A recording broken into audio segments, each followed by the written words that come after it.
Okay, this is for practical 3H2O for therapies. Okay, we're just going to talk about the healing process of bones and wounds and muscles. So first up, we're going to start with the healing process of wounds. Now, first up, after a wound occurs, what happens next is a blood clot forms at the wound site, and then once the bleeding has stopped, all the blood vessels dilate to all the cells and nutrients, and when this happens you see an oozing fluid. You'll probably also see inflammation around the area, so you'll see swelling, pain, heat, and possibly lameness when this happens, but that just depends on where the wound is.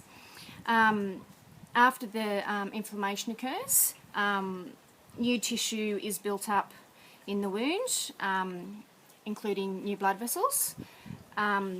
And then once those new blood vessels are all in place, the final phase of the wound healing is that the wound will close with all the cell and blood activity reducing as that wound heals. And so, yeah, so those blood vessels in the cells will dissipate once they're not needed anymore. And also to distinguish healthy tissue from unhealthy tissue would be dark in colour. It would indicate that it's unhealthy, and it would also probably bleed easily, whereas healthy tissue, you would see, looking at its appearance, that it doesn't bleed easily. It's from a pink to red colour, can be granular and uneven in appearance. Okay, next we're going to look at the healing process of bones. Now, when a bone's first broken, once again there'll be inflammation at the site. So this once again shows as swelling, bruising, pain, and possibly lameness. Now, damaged bone cells at the edge of the break, they die back, and then the healing process begins. Because once the cells at the edge of the break die back, it releases a chemical. Now, bones can't start to mend until they're put back in place and they're stable and in their correct place. Now, once they've been stabilised and they're in their correct place, blood clots form around the break, and they'll begin layering tissue to repair the break. Now, this tissue, it forms as a callus that that holds the bones together as it waits. While the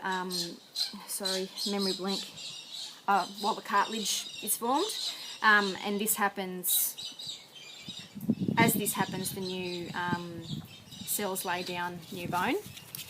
Sorry, memory blank there. And also calcium and phosphate are needed to aid the soft callus to become hard. And as they're released into the cartilage, the phosphate and the calcium, as I said, turns that soft callus into the hard tissue that then forms the new bones. Alrighty, so lastly we're going to talk about the healing process of muscles. Now, muscles heal with collagen instead of new muscle tissue like the bones do.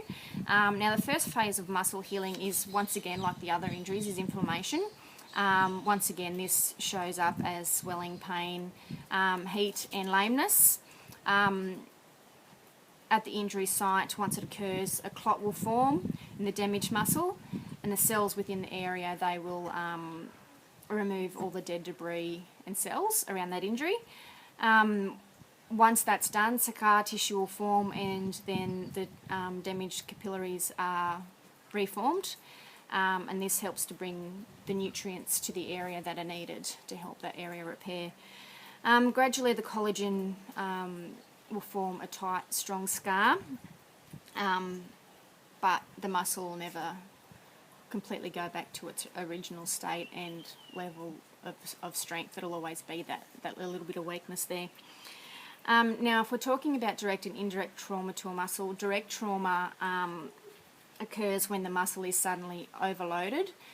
So this is a sudden injury, whereas with indirect trauma to a muscle, this is something that will build up over time, and then eventually the injury will occur, but it's caused from stress that's placed onto that muscle over a period of time.